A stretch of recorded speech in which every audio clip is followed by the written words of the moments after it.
Athi, good afternoon to you. So, first of all, do we know what the cause of this blaze was?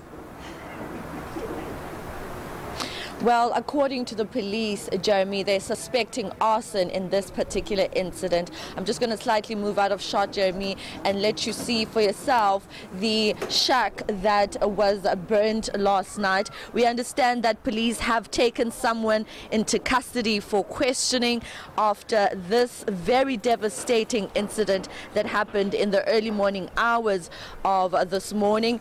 No, Jeremy, so 5 children were affected in this particular incident. They unfortunately passed away, including 3 adults. I'm joined now by the ANC's provincial leadership just to give, us an insight into what happened and what government is planning to do about this particular incident. Thank you so much, Xolani, for joining us. Just a rough, a brief about what happened here and what you as a provincial government are planning to do as the ANC.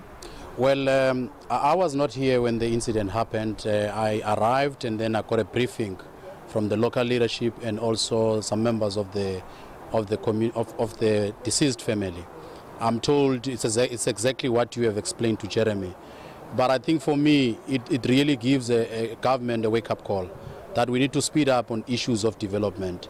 I mean, this area of Taiwan has been here for quite some time. And as you can see for yourself, the issues of basic services, it's really needed in this area.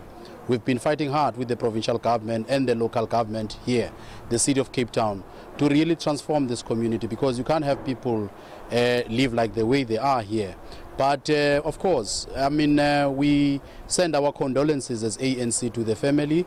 We are told that there are 2 members who are left behind. Ours now as the African National Congress is to really make sure that these family members that are left behind are being attended to. I've already alerted the office of the president through the advisor to the president, Comrade Zizi Kodwa, to really make sure that the Minister of Social Development and the Minister of Human Settlement at the national level, they do respond immediately to this incident. Before I let you go, we know that the Western Cape is one of the provinces that normally face a lot of shack fires due to the spacing. There's no fire breaks in between most shacks, and that's why this shack ended up affecting several other shacks around it. Yeah, this could have been avoided if, you have access roads to this particular area, because it will allow, your firefighters get access easily. This is the same thing that we've been raising with the city of Cape Town. How do you justify when the city loses over 176 million rand back to treasury, instead of using that money to do these access roads and so forth? No, I'm not trying to politicize this, but put yourselves to the shoes of these people that are living here, and then we are given money as government, and then we don't spend money. But I can assure you, we'll put more pressure in terms of making sure that the government of the day does respond to the needs of these people. All right, thank you so much. I'm just going to throw in quickly to a family member, Jeremy, who's just going to tell us about the incident, how it happened, and who do you think is responsible for this?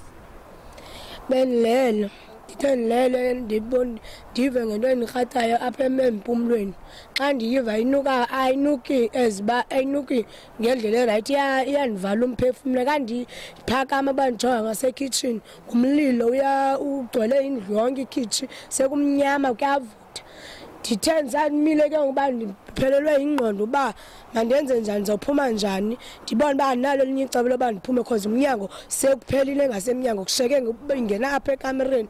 Uzizipho itsheri kakhazini wami ndincedwe yiyo because iye yavula izinki apha ngasekamereni, saphuma. Bendiba omama nabantwana bayaphuma, ngoku siphuma bayasilandela, kanti khababone bayebona bazisonge ebhedini bonke. So Basheka inside while the shack was burning? Yes. Umama wami ona 60 years, nomntana wami ona 7 years, nabantwana baka sister wami abayi 4, no cousin bam abayi 2. All right, I think we'll leave it there for now, Jeremy. She was just explaining to us how when this incident happened, some of her relatives, her family members that couldn't get up quickly to get out of the shack were unfortunately inside and succumbed to burnt injuries. She mentioned that it's her mother, a 60-year-old mother, her 7-year-old child, and several other family members that were involved in this shack fire. Athi, it is the most awful story. What response then has there been from city authorities, both in terms of the deficiencies that exist within the system, but also what assistance, if any, is going to be given? Well, right now, like you've seen, the ANC provincial leadership trying to make sure that they contact the family and just try to see what aid they can give the family at this stage, because we know that those that are left will obviously have no shelter tonight.